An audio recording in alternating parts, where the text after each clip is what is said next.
Monsieur le président, monsieur le ministre, mes chers collègues, je ne vais pas faire de détour dans mes propos. Ce débat n'aurait jamais dû exister aujourd'hui. Nous aurions dû, depuis longtemps, dans cet hémicycle, dire oui ou non au CETA.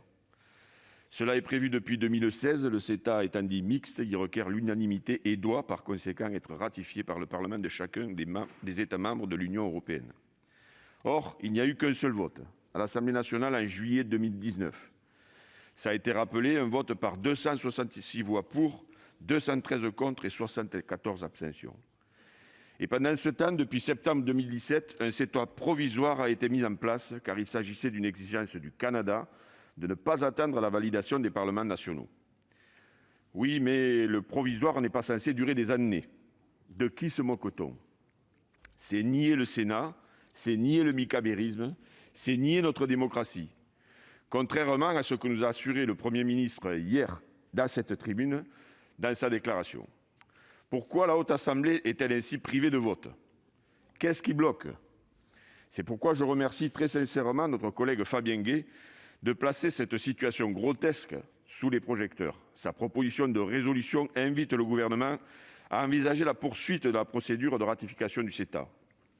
Invite, le mot est faible puisque, je le rappelle, cela est obligatoire. Nous devons exiger le vote du Sénat.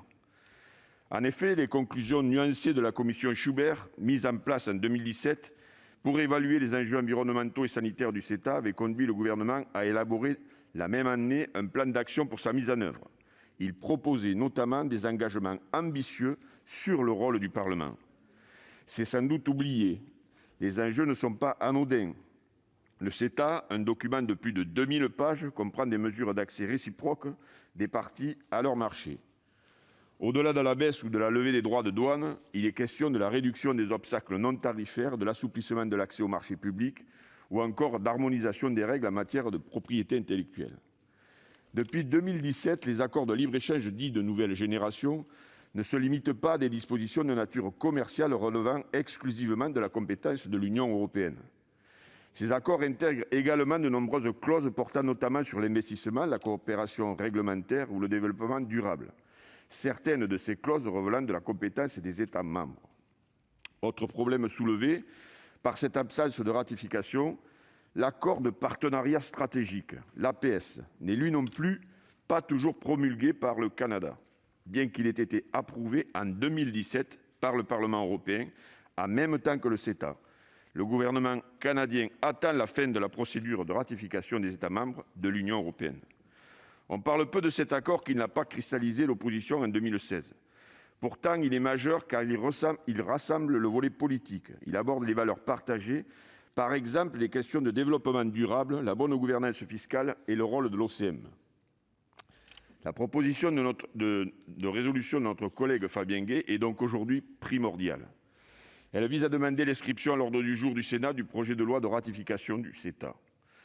Nous le savons, une partie de l'Assemblée risque de s'y opposer. Même mes collègues socialistes qui, à l'époque, lors d'un débat dans cet hémicycle, avaient soutenu cet accord signé par le président Hollande, ont changé d'avis, tant mieux. Idem d'ailleurs pour la majorité des députés européens LR et UDI qui ont voté en faveur de cet accord au Parlement européen. La PPR de Fabien Gay pointe également que cet accord économique et commercial global entre le Canada et l'Union européenne affecte de manière notable la politique agricole. D'autre part, la question environnementale n'est pas suffisamment prise en compte au sein de l'accord.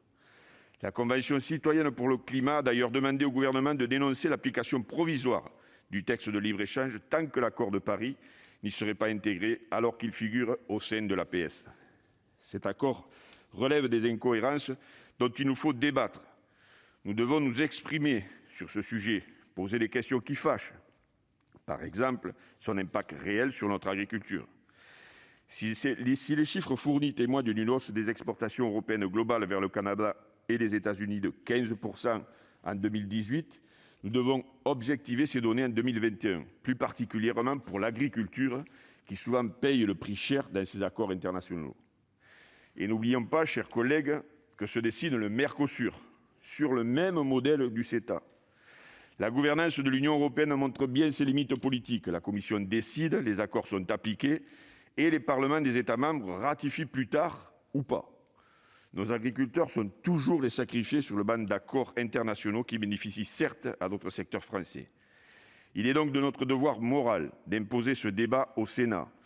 Même si le résultat ne correspond pas à la ligne directrice de la Commission européenne, le groupe RDSE votera pour cette PPR. Merci. La parole est à Monsieur Pierre Laurent du groupe CRCE pour 5 minutes.